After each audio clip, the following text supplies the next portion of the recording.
विधायक इंजीनियर रवि बहादुर ने किया लगभग 98 लाख की लागत से बनने वाली सड़क का शिलान्यास।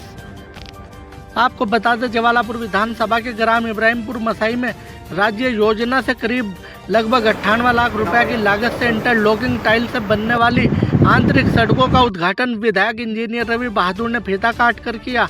इस दौरान उन्होंने कहा कि क्षेत्र का विकास उनकी प्राथमिकता है। जवालापुर विधायक इंजीनियर रवि बहादुर ने विधानसभा के ग्राम इब्राहिमपुर मसाई में बनने वाली आंतरिक सड़कों का फीता काटकर उद्घाटन किया। इस दौरान विधायक रवि बहादुर ने बताया कि राज्य योजना से करीब लगभग 98 लाख रुपए की लागत से इंटरलॉकिंग टाइल से बनने वाली अनेक सड़कों का निर्माण किया जाएगा। उन्होंने कहा कि उनकी प्राथमिकता क्षेत्र का विकास करना है। उन्होंने कहा कि वह सदा क्षेत्र के विकास के लिए समर्पित है और आम जनता की समस्याओं के समाधान करने के लिए तत्पर है। विधानसभा क्षेत्र के अंतर्गत आने वाली अधिकांश गांव के सभी मार्गों को दुरुस्त कराया जाएगा।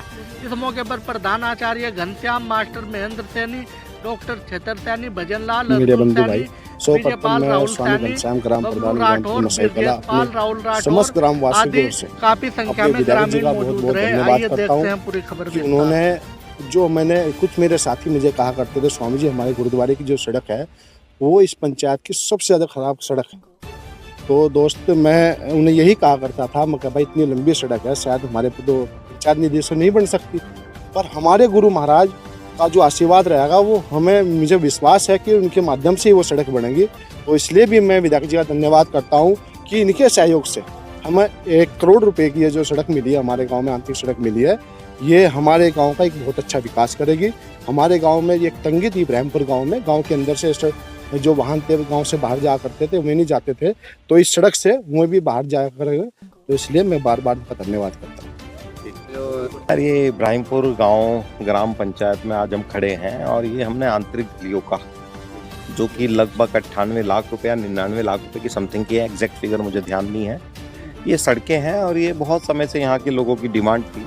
और एक ये बहुत अच्छा रोड निकल के आएगा गांव वालों के लिए, क्योंकि गांव में तंग गलियां हैं।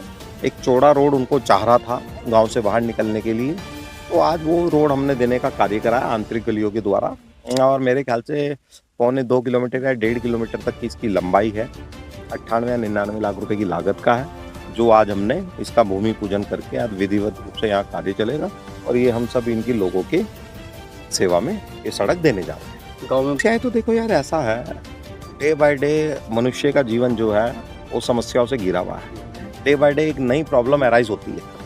समस्याएं अनेक प्रकार की हैं, समस्याएं होती हैं, बट अच्छी चीज़ ये है कि हम उस समस्या का कहीं ना कहीं कि जितना भी हमारे से हो पाता है हम उसका समाधान करने की कोशिश करते हैं। और जहाँ तक मुझे लगता है 60 to 70% हम पूरी ही विधानसभा की समस्याओं का जो है निस्तारण करने की और चल रहे हैं। धीरे धीरे विकास जो है, जो विकास की एक गति जो पिछले 10 सालों से ज्वालापुर विधानसभा में रुकी हुई थी, अब उसने स्पीड पकड़ी है।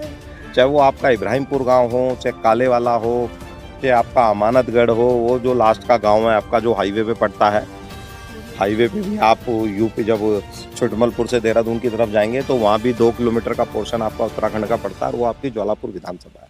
चाहे फिर उसमें आपका रोहाल की हो, चाहे आपका रनसुरा गाँव हो, सबसे बड़ी इस जिले की ये विधानसभा है जिसमें 10 सालों से जो है विकास कार्य नहीं हुए थे। अब वो धीरे धीरे स्पीड पकड़ते हैं। अगला ये फाइनेंशियल ईयर आ रहा है, इसमें हम दादूबास, लालवाला, बंदरजूट इस तरफ जाने की कोशिश करेंगे। तो कोशिश है कि इस पूरी योजना होते होते जो कि बड़े बड़े हमारे गांव हैं, 30-35 बहुत बड़े बड़े गांव हैं हमारे, तो वहाँ तक हम पहुँच जाएं, लोगों तक पहुँच जाएं। और विकास तो एक निरंतर प्रक्रिया है जो डे बाय डे हमेशा लगातार चलती रहती है। तो आज हम इब्राहिमपुर में कर रहे हैं, कल को बंदरजूट में भी जाएंगे, दादूबास में भी जाएंगे। तो आज प्रॉब्लम आई है, प्रॉब्लम इतनी नहीं आई है जितना लोगों का प्यार मिला है और लोग खुश हैं जहाँ तक मैं देख पा रहा हूँ। चाहे वो हमारा तालम भाई हो, चाहे हमारे प्रधान जी हो, चाहे हमारे डॉक्टर छतर जी हो, सारे ही हमारे सम्मानित हैं। और सबसे अच्छी बात यह है कि इन बुजुर्गों का और युवाओं साथियों का साथ हमारे साथ है और हम खुश हैं।